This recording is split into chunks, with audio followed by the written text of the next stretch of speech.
This was probably one of my favorite coins out of the whole CSNS auction sale hosted by Heritage Auctions. And what it is it's a 1971 Lincoln Cent. Obviously, it looks like any other Lincoln Cent. The cool part is it's a very well-known variety that grades pretty high.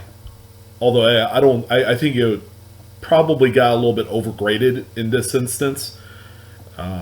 This one graded out at PCGS Mint State 66 red.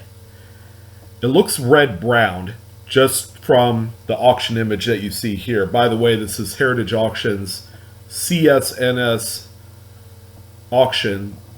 The lot number is 3588 in case you wanted to reference it on their website. Really neat coin.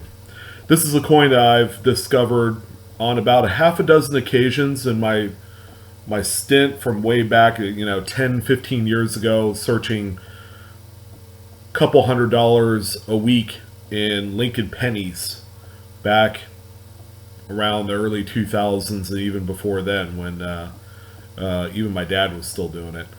But nonetheless, in Mid-State 66, the double die obverse FS101, as referenced in the Cherry Picker's Guide, there's only 10 in 66. There are no examples finer than that. One thing I'll say about this is the color may not be too crazy red. It does look red-brown. This particular example is relatively pretty clean. Although it looks like there is a carbon spot right there next to Abraham Lincoln's ear, which I think would have excluded it as a 66. But, graders can be nutty, funny people sometimes. So let's talk about how much this bad boy sold for. It sold for $5,640. That's a lot of pennies. And this is a coin that very much anybody can find. I've found about half a dozen of them. I've sold one in excess of $500 raw back in 2005. I even have my old ledger that has all the sales, and that's where I found this one in.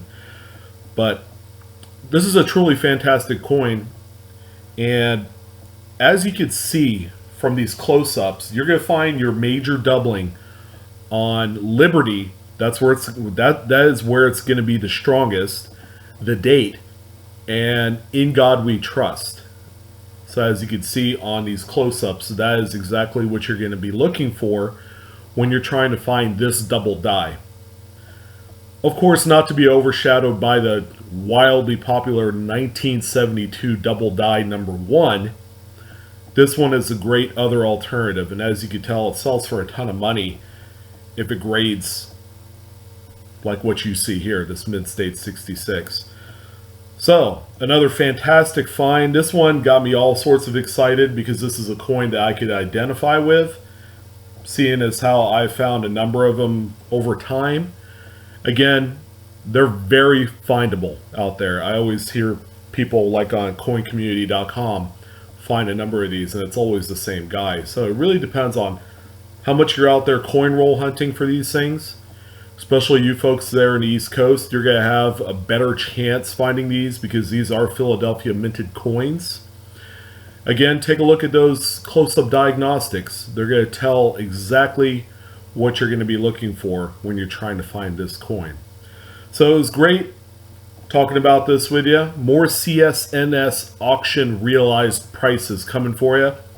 Some more stuff ended today, and oh my god, a lot of great stuff.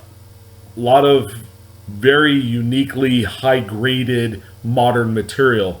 And we'll also pick apart a few rather classic pieces that I think you'll enjoy as well. Again, keep collecting, enjoy the hobby, and yeah, I'll talk to you soon. Have a good one.